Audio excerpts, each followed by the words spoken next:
Is everybody sleeping? Okay, good morning. As we go to the Chitas of the day, today we are holding Happy Purim. First of all, today we are holding in the day is Thursday, the fifth reading of the portion of Tzav. We are holding on chapter 8, verse number 14. We are holding in the dedication and the creation of the temple and the anointment and the investment of Aaron and his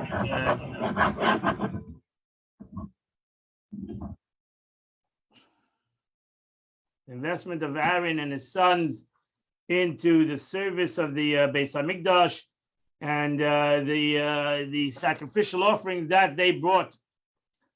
So the Torah continues in verse 14. Vayagesh es parachates.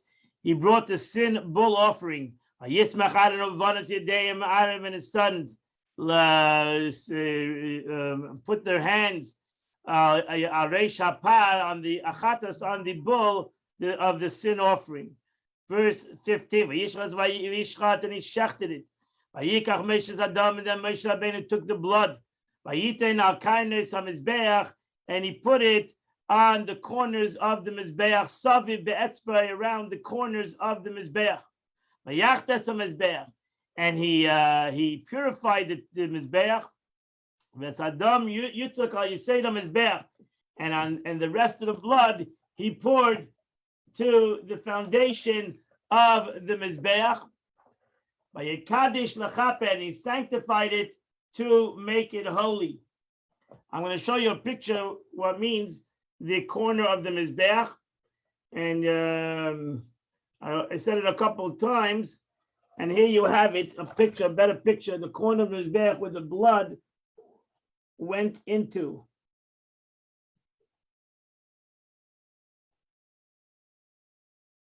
So there was a hole on the corner of that Mizbeach. You see in the corner over here, you'll see better a hole. There was a hole at that corner, and that's where the blood would run on the, whenever you see that he poured the blood on Yisei HaMizbeach, that's exactly what he means. And the blood went into that hole that went into the ground of the temple. When he sanctified the Lachapalov to forgive on him. So Rashi says, he cleansed and purified to convert it from its alien state into the aspect of holiness. He sanctified about Avodah with this service. The Chaparalov, to bring atonement upon it. Why would they atone the Mizbeach? But the point was Ma'ata Koka, that this Mizbeach would from now on bring kapara for all the kaparot, all the chataot, all the sin offerings that would be brought on this altar. And then he took he took all the fat which was on the innards. And the diaphragm which was on the liver. And the two kidneys. And all their fat. Moshe brought it upon the altar. Remember that Moshe Rabbeinu was acting as the Kohen Gadol for the first 7 days of the Beis Hamikdash, because he was teaching his brother and his children how to do it. And then the bull, its hide, its flesh, and its waste, he burned, because it was a chatos, he burned the rest of the animal outside the camp. Kashatziva Hashem es Moshe, as God commanded Moshe. Verse 18. Then he brought up the burnt offering of the ram. And Aaron and his sons leaned their hands forcefully upon the head of the ram. Verse 19. Vayishchat, vayizrak Moshe Adam. He slaughtered it, and Moshe dashed the blood on the altar. Verse 20. And then he cut it, the ram, into pieces.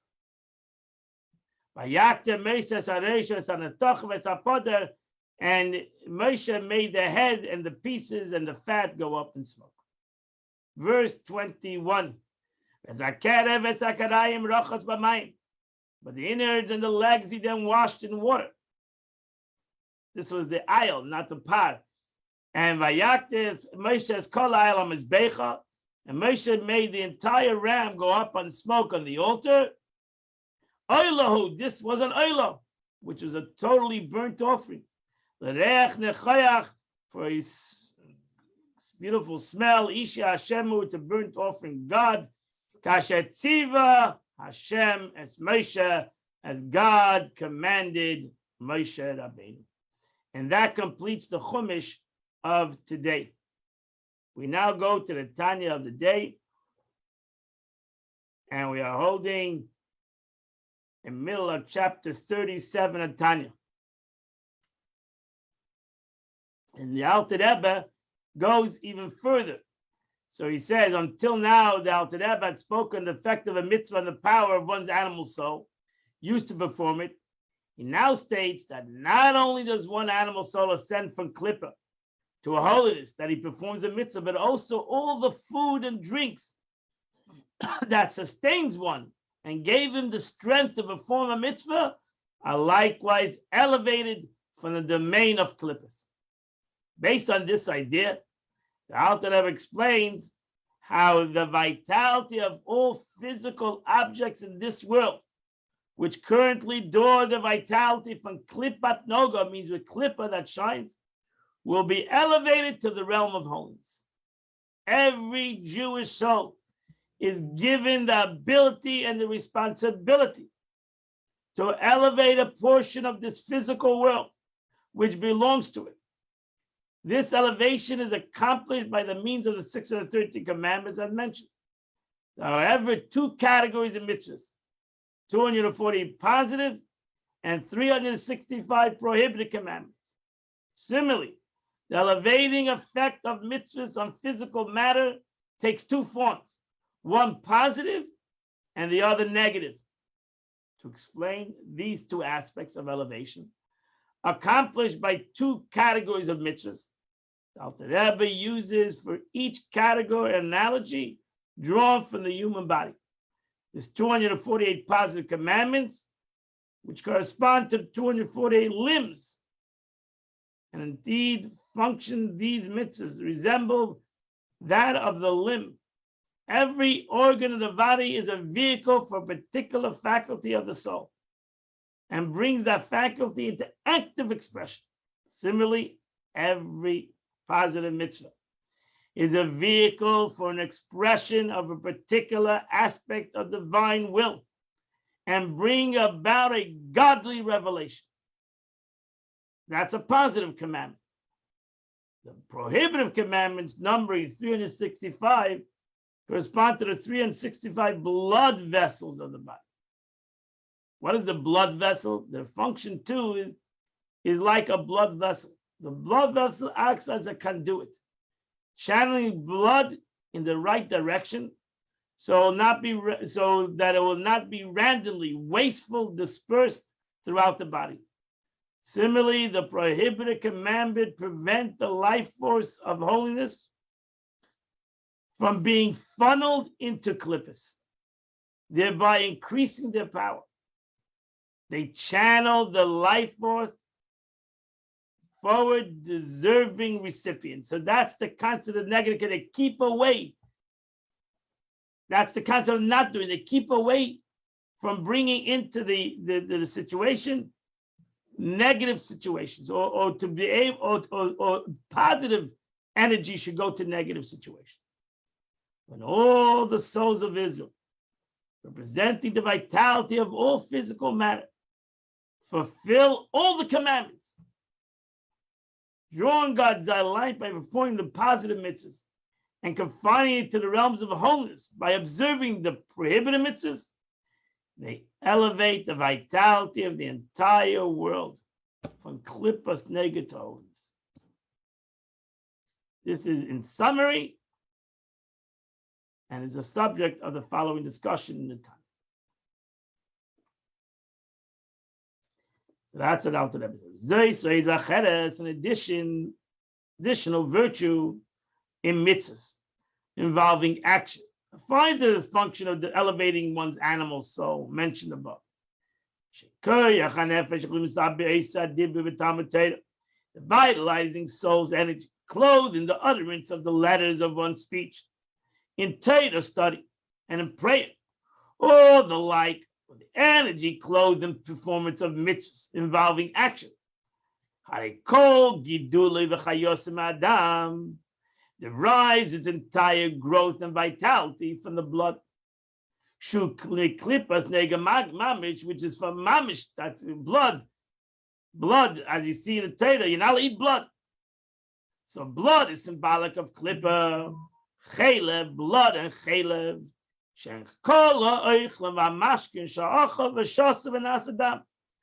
Meaning all the food and drinks that have been eaten and drunk, which become his blood. These were under the domain of klippa and drew the vitality from it. So from all the enjoyment that you're having in life, the blood, klippas neiga, receives its vitality from all the blood and excitement and food. But now, if you eat, and when you do your work, use your energy for positive, especially you use your energy for a mitzvah.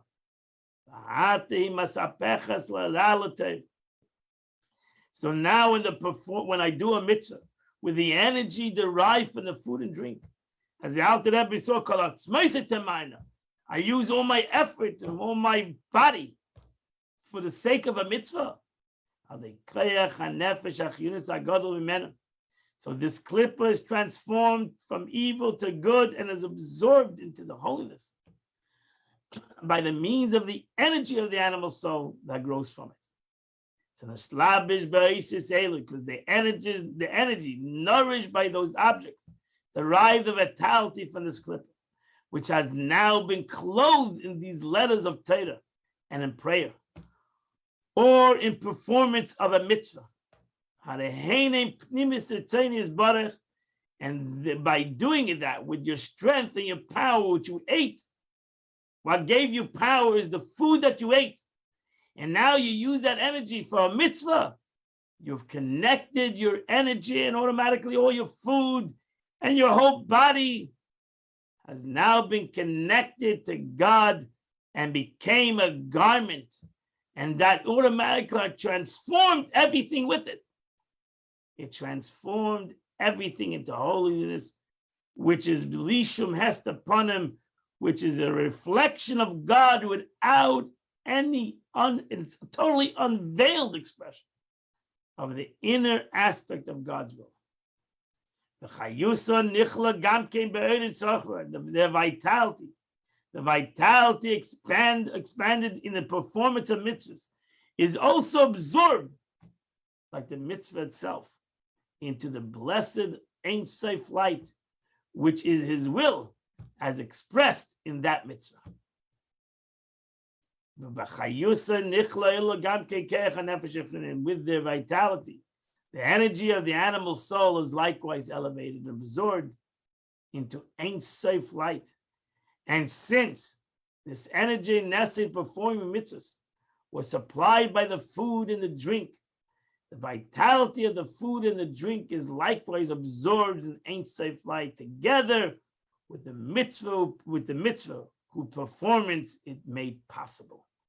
Because without strength, without all the food you eat, without all the energy you have in your body, you wouldn't be able to do this mitzvah. And surely you wouldn't be able to do it with great strength and great excitement. Thereby, all of Klippat Neiga, all of this shell, all of this hiddenness, which constitutes the vitality of the physical and corporal world as a whole, will ascend as well. When will this come about? Self-understood. When will this be revealed? The Alter Rebbe will continue, but this ends the Tanya of today. My friends, today is Purim, the 14th day of the month of Adar Sheni. The Tillim of the day is 72, 73, 74, 75, and 76. So 72 to 76, and you would do the Chitas of the day. I want to wish you all a happy Purim. Don't forget, you need to hear the Megillah reading. We're still having, if you didn't hear the Megillah reading, we're still having at Chabad at 11 o'clock in Mirz Hashem and at 4:30. So either at 11 o'clock or at 4:30, you can come to Chabad and you can hear the Megillah reading. Make sure you hear the Megillah reading today. Make sure you give Matanas L'Avyonim, food to the poor. Make sure you give Mashalach Manes, something, a gift of two kinds of food to your friend. And don't forget to have a Sudas Purim. Have a wonderful, beautiful meal of Purim wherever you're going to be, whether at Chabad or at home. I wish you all a happy Purim. I wish the world a happy Purim. May it be a wonderful Purim for the world, for each and every one of us. As we say in the Megillah, Vayehudim ha'isa'ira v'simcha v'sasim v'ikar, that the Jewish nation was light and happiness and joy. And from the Jewish nation to the entire world, may the world be full of light, happiness, and joy. Happy Purim to all. Chag Purim Sameach. And I hope to see you all over Purim. If not, we'll surely see you tomorrow at 8 a.m. We'll continue the Chitas of the day at 8 a.m. Have a beautiful Purim.